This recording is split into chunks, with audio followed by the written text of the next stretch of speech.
a importantíssima, já foi aqui salientada, Operação Lava Jato. Foi por fatozinho. A presidente caiu porque fez o mesmo crime que a Enron fez. Nós estamos nesse arrombo porque todo ano tinha superávit, quando na verdade não tinha, era superávit no papel. Em relação à sua pena, que pode chegar inclusive ao perdão, ele deve apontar os meios necessários de seu conhecimento, as informações necessárias para se chegar a essas provas.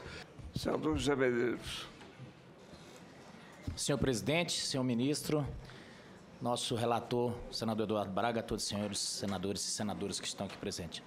Senhor presidente, aqui eu ia me ater somente às indagações ao ministro, mas como hoje a sabatina também foi usada para a luta política aqui, e eu me filio um pouco à corrente daquele filósofo alagoano chamado Cláudio Humberto, que implantou a suave lei do talião na época que foi ministro aqui do governo Collor. Então eu queria responder, fazer contraponto a algumas provocações que eu vi aqui hoje. Vieram uns desatinados aqui e alguns senadores, talvez por ingenuidade, resolveram comprar e trazer aqui, eu vou mostrar para o público que nos assiste, dizendo assim: investigado ou réu pode escolher o seu juiz? Eu não sei nem como é que tiveram coragem, porque isso aqui cospe para cima e cai justamente na cabeça dos que fizeram essa frase. Porque bem pouco tempo, o ex-senador Delcídio Amaral disse aqui que a presidente Dilma tinha nomeado um ministro justamente para blindar um certo indiciado na Lava Jato. Então estava escolhendo o juiz. E mais, vou mais longe. Está aqui para todo o povo brasileiro ver. Investigado ou réu pode escolher o seu juiz? Quem não se lembra daquela frase que disse o seguinte: ô Lula, o Bessias está levando um documento que é o termo de posse, use caso seja necessário. Aquilo ali era escolha de juiz. Sabe por quê? Escolha de juízo, porque estava escolhendo o foro. Aquilo sim, havia uma escolha. E aqui outra placa: elege-se um julgador ou um blindador? É o mesmo caso que eu falei aqui do senador Delcídio, que falou que tentaram escolher um juiz. Outra coisa, a tese hoje vai virar antítese, ou seja, se referindo todas essas, tentando direcionar para o sabatinado. E aí eu volto há muito tempo atrás, quando eu era adolescente ainda. Eu me lembro das propagandas do certo partido, que eu não vou nomear o nome, dizer o nome, mas dizia o seguinte: aparecia um gráfico bonito na televisão e dizia assim: combater a corrupção e melhorar a vida da gente. Essa era a tese: combater a corrupção e melhorar a vida da gente. E esse partido subiu e chegou ao poder com aquela tese. E é verdade. Então eu penso que todas essas placas que trouxeram aqui foi mero cuspir para cima porque cai na cara. Eu não sei nem por que trouxeram.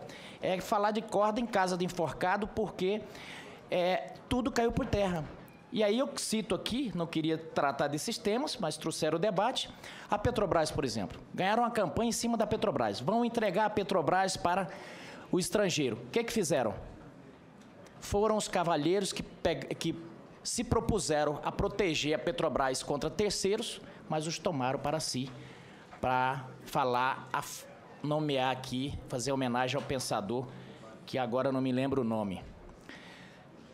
Então faço esses contrapontos porque senão vai se criando aqui, senador Eduardo Braga, uma tese de que esses coitados saíram do poder e que agora essas pessoas malvadas estão aqui, como foi dito, que o sabatinado pertence e é oriundo de um governo ilegítimo e que é produto de um golpe.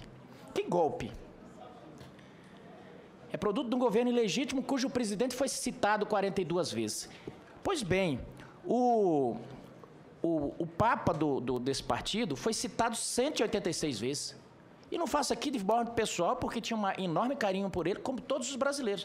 Mas será que essas pessoas que eram amigos dele resolveram citá-lo e colocar na Lava Jato só por isso? 186 vezes foi o número que Lula foi citado. Dilma, quase 20 vezes. Aí, esse discurso do golpe, nós já combatemos muitas vezes isso aqui. Não foi por fatozinho. A presidente caiu porque fez o mesmo crime que a Enron fez. Nós estamos nesse arrombo porque todo ano tinha superávit, quando na verdade não tinha, era superávit no papel.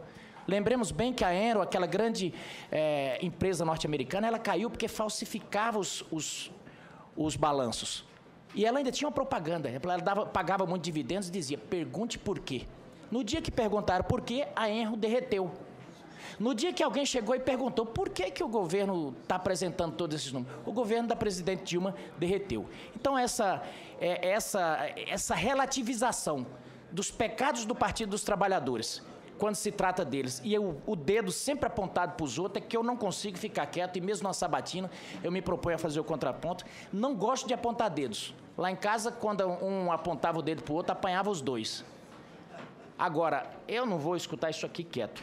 Mas, já terminando meu tempo, eu acabei gastando metade para rebater essas doidices, eu quero fazer algumas indagações ao ministro que eu acho extremamente importantes. Primeiro, o seguinte, eu queria que o ministro falasse um pouco do que ele acha do direito à propriedade. E pergunto isso porque eu vejo o direito de propriedade, senador Edson Lobão, muito relativizado aqui no Brasil. O cidadão não tem a mínima segurança jurídica sobre a questão da sua propriedade. O que ele acha também a respeito da função social da propriedade e se ela atende, se ela entra em conflito com esse direito de propriedade. Também gostaria de tocar num ponto aqui sobre... Hoje, aqui, ministro, a gente trabalha todos os dias. Me lembro, há pouco tempo, o ministro Blairo Maggi dizia o seguinte, quando ele estava aqui. Ele falou, aqui a gente é ranqueado e louvado quando faz muitas leis. Ele falou que cada vez que a gente faz uma regulamentação, geralmente o Estado muito dentro da vida do cidadão. E geralmente atravancando, cada vez atravancando mais o país. Então, falamos aqui sobre WhatsApp, sobre a questão da privacidade, e eu gostaria que o senhor falasse um pouco dessa relação Estado-indivíduo, se nós precisamos de tanto Estado na nossa vida, porque cada vez que surge um problema social, nós queremos mais Estado, mais Estado, mais Estado. E eu fico preocupado porque daqui a pouco a gente fica que nem jacaré lá no Pantanal quando é abraçado pelo sucuri. Ela vai dando uma volta, dando outra, e daí a pouco ele só mexe os olhos. Sobre as questões... Eu queria que o senhor falasse também um pouco sobre questões indígenas. Nós temos no Mato Grosso a BR-158, que passa dentro... lá no início do século, uma estrada, um BR-158, passava dentro da reserva indígena. Asfaltou-se depois da reserva e antes da reserva, mas a FUNAI acabou não permitindo que asfaltasse ao meio. A Constituição não proíbe isso, mas nós estamos criando esses dogmas. Aí fez-se aqui, tentava fazer um contorno, fez o contorno do contorno, porque foi achando a alçada indígena e foi se proibindo. A estrada custava 200 milhões, já está em 750 e não saiu. Então, mas já estou terminando, Petecão. Mas eu estou dentro do tempo, hein? E, lógico, Vossa Excelência teve, e chamo de Vossa Excelência porque Vossa Excelência ainda é ministro da Justiça. Eu gostaria que falasse um pouco sobre a questão de segurança pública. E falo isso em nome da polícia brasileira. Eu sinto que existe a cultura da policiofobia, se é que existe esse termo. Porque a gente sente que todo mundo quer segurança, mas ninguém quer ser investigado. Todo mundo quer segurança no trânsito, mas ninguém quer multa. Então fica impossível nós termos um Estado que tem algum controle se desde da classe política, toda a sociedade criminaliza praticamente a atuação policial. Cito, por exemplo, um exemplo que aconteceu em Mato Grosso do Sul. Se acontecesse nos Estados Unidos, o policial ganharia uma medalha.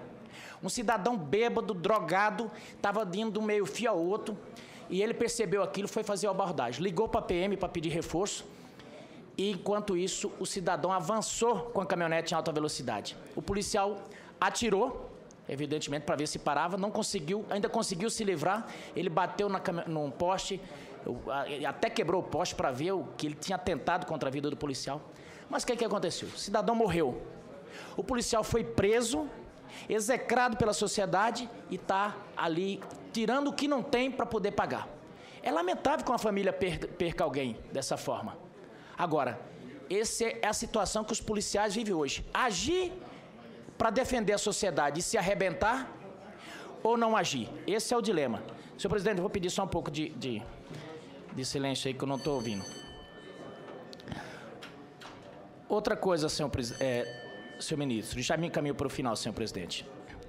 eu vejo uma coisa que inquieta muito os brasileiros. E vou resumir numa foto, para não falar muito. Eu vi uma foto que todos os brasileiros viram, do Barusco sentado numa cadeira, uma espreguiçadeira na praia, na frente de um iate com um charuto que... Enfim, aquela foto exemplifica o caso que nós temos hoje. Evidentemente que o Instituto da Delação ele é importante, mas ele não pode ser banalizado a ponto de... Ponto 1. Ele servir de prova para já incriminar uma pessoa, até porque eu já ouvi alguém dizer que a prostituta das provas é a testemunha. A testemunha, imagina a delação, porque é evidente. Em alguns casos, o sujeito está preso, está doido e ele entrega até a mãe.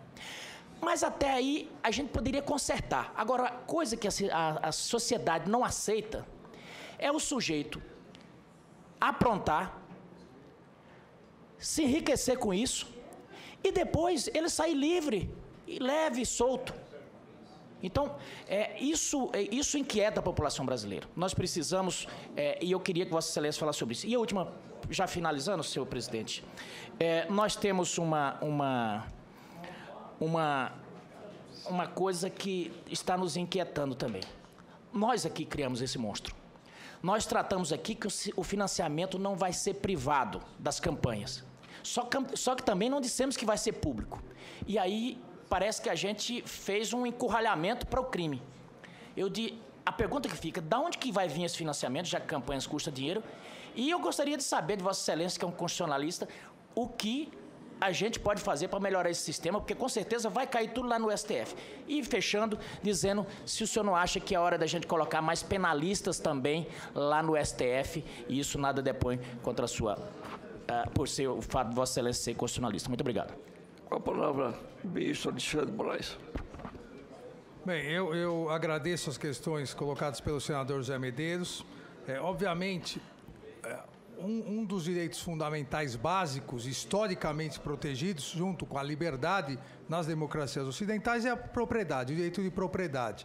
Obviamente, o direito de propriedade, ao longo do tempo, ele foi, assim como todos os direitos, eu tive a oportunidade de salientar aqui a relatividade de todos os direitos, principalmente em confronto com os demais, ele foi relativizado como a Constituição estabelece. A questão da função social, a questão ambiental, a questão da possibilidade de expropriação da propriedade no caso do tráfico de drogas, no caso do trabalho escravo, ou seja, existem as relativizações constitucionais, o que não tira a importância de proteção, e toda a legislação brasileira, historicamente assim, a proteção em relação ao direito de propriedade.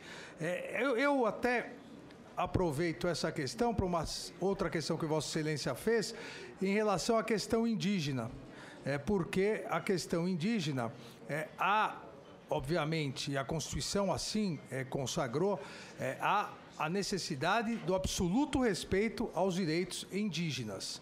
E o Supremo Tribunal Federal já teve a oportunidade de analisar uma ação conhecidíssima por todos, a ação da Raposa do Sol, e carente ainda da regulamentação final, eu diria até do julgamento final de embargos, que não vão, obviamente, embargos de declaração, alterar o posicionamento, mas que permite a solução de outras questões trazidas pelo senador, como, por exemplo, eram condicionantes importantes, e a época, vejam como o tempo, às vezes, acomoda questões importantes. À época, os proprietários rurais, quase em sua unanimidade, foram contra o julgamento da Raposa do Sol. E hoje, passado esse tempo, a maioria entende que as condicionantes garantem uma segurança jurídica tanto para o direito de propriedade, como também garante para os direitos indígenas, inclusive, como disse o senador, para obras públicas dentro de reservas indígenas. Porque uma das condicionantes era exatamente isso, a possibilidade de instalação de equipamentos públicos, redes de comunicação, estradas, vias de transporte, equipamentos necessários para prestação de saúde, educação. A terra indígena deve ser reconhecida, é um direito indígena. Agora, o reconhecimento da terra indígena, o reconhecimento das reservas, não faz com que se crie um país dentro do Brasil. E, mesmo porque não é isso que os indígenas querem. Os indígenas querem também, além do reconhecimento da sua terra, querem saúde, educação, querem transporte. Essa questão que acabou sendo muito politizada, precisa ser analisada de um ponto de vista mais, ao meu ver, pragmático. Exatamente por isso eu editei no final do ano a portaria para acelerar a análise dessas questões. Em relação, senador, à chamada colaboração premiada, popularmente conhecida como delação premiada, a legislação brasileira ela segue os modelos da Europa continental, que não permite condenação com base só na colaboração premiada. A colaboração premiada, ela pode ser o início da investigação, ela pode, inclusive, e permite recebimento da denúncia, mas a lei é textual a não permitir a condenação tão somente com uma delação, exatamente pelos problemas que Vossa Excelência colocou. Ora, o colaborador premiado, ele deve, na colaboração, ele deve não só falar o fato, mas se ele quer algum benefício em relação à sua pena, que pode chegar, inclusive, ao perdão, ele deve apontar os meios necessários de seu conhecimento, as informações necessárias para se chegar a essas provas. Então, obviamente, e principalmente em relação à importantíssima, já foi aqui salientada, a Operação Lava Jato, nós já temos algumas relações que já possibilitaram condenações em primeira instância, uma vez que as provas foram produzidas, e outras cujas provas devem ser produzidas, sob pena, e Vossa Excelência tem razão, e recentemente o ministro Celso de Mello citou um famoso caso na Itália, que acabou gerando um grande erro judiciário em Nápoles, uma delação premiosa, a nova Camorra estava se formando, e um dos relatores indicou um jornalista, um repórter famoso, dizendo que ele estaria participando. Foi comprovado depois o erro judiciário, mas esse repórter foi preso, entrou em depressão, adquiriu um câncer, morreu. É um caso famosíssimo. Eu vou achar aqui, eu esqueci o nome agora do repórter, mas é um dos casos mais estudados. Um dos casos mais estudados na Itália, o caso Enzo Tortora, na Itália, que é considerado um clamoroso erro judiciário, e a partir disso se aprimorou, e o Brasil já trouxe essa ideia para cá, que ninguém pode ser condenado tão somente com base numa delação. A palavra Vossa Excelência, senador Zé Medeiros. Ministro Alexandre, mais uma complementação só aqui. Sobre os índios, a questão indígena, também concordo plenamente que nós não devemos criminalizar e nem ogerizar, obviamente, o que eu questiono é que aqui no Brasil um pouco que separam. Eu vejo brasileiros aqui dentro. E, no entanto, muita gente, como Vossa Excelência disse, tenta transformar o Brasil em dois, em indígenas e não indígenas. Eu vejo, por exemplo, no estado de Mato Grosso, senador Edson Lobão, boa parte do município, aliás, maior parte do município de Campinápolis é de indígenas. Lá não se pode fazer nada. Tem os agricultores que querem passar o conhecimento do plantio para os índios, mas não pode. Não pode fazer nada lá, não pode fazer uma estrada, porque em que pese a Constituição não proibir, em que pese já ter portarias do governo, mas aqui no Brasil, como disse o presidente há poucos dias, nós temos um mau costume de relativizar o que diz a Constituição. Então acaba que portarias, filigranas e regulamentos valendo mais do que a Constituição. E lá a gente vê os índios passando fome com tamanha imensidão de terra. Agora, passando para o assunto de segurança pública, ministro, me preocupa, e eu gostaria que Vossa Excelência comentasse, é que eu vejo que o Brasil não se definiu ainda sua relação sobre o combate às drogas. Eu vejo que o Brasil não se definiu se reprime ou se previne. E nesse meio termo a gente acaba não fazendo nada direito. Eu vejo também que nessa história de não ter uma política de reprimir, eu vejo... Veja bem, eu estava olhando hoje o orçamento da Polícia Federal, em torno de 900 milhões. O da Polícia Rodoviária Federal, e sem puxar a brasa para o prato, que está ali, é o primeiro combate às fronteiras, é em torno de 400 milhões.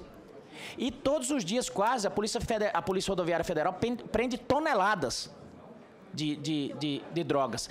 E se a gente tivesse uma política direcionada de proteção das fronteiras e de combate mesmo ao narcotráfico, a gente estaria vendo esse orçamento com outros olhos. Até porque hoje o orçamento da PF só não foi cortado, só não foi contingenciado por causa da Lava Jato.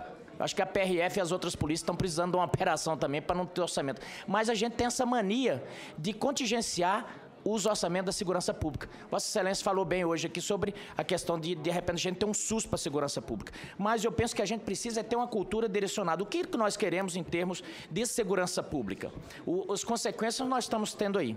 E, por fim, gostaria que Vossa Excelência dissesse, é uma questão que vai chegar provavelmente em um determinado momento, talvez às cortes, é sobre a questão, se nós perdemos a soberania, o que é que você acha, Vossa Excelência acha, se afronta a nossa soberania o fato do Brasil liberar terras, vender terras aos estrangeiros? É um debate que está aí, o pessoal está falando que é entreguismo. Eu, pessoalmente, penso que talvez fosse o caso da gente não vender a grupos econômicos, porque aí poderia impactar na nossa produção, mas eu gostaria de saber o seu entendimento sobre esse tema. Mas muito obrigado, senhor presidente.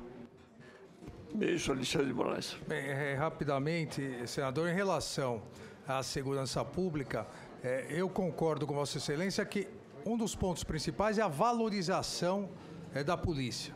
É uma nova forma de relacionamento com as polícias. Se nós verificarmos, e não vou aqui nominar, mas se nós verificarmos vários estados que estão tendo problemas mais agudos nesse momento, nós vamos verificar que não houve uma valorização da polícia e nem uma reposição de efetivo. Então, obviamente, isso é importantíssimo, mas passa por algo que discutimos anteriormente, passa pela dificuldade do custeio, aqui custeio lato sensu, e da dificuldade dos estados. Por isso, a necessidade de uma nova forma de financiamento sem aumentar tributos, e aqui coloco o que eu, no Ministério da Justiça, já estava providenciando um estudo, e obviamente continua o estudo, sem providenciar novos tributos, porque o brasileiro não aguenta mais pagar tributos. Por que não direcionar de alguns outros fundos, de alguns outros sistemas, como por exemplo o Sistema S, não destinar uma parte para a segurança pública, que hoje é a questão que mais acaba prejudicando a população. Então, essa é uma questão importantíssima, a questão da segurança, a questão de efetivo, consequentemente, por causa da Polícia Rodoviária Federal.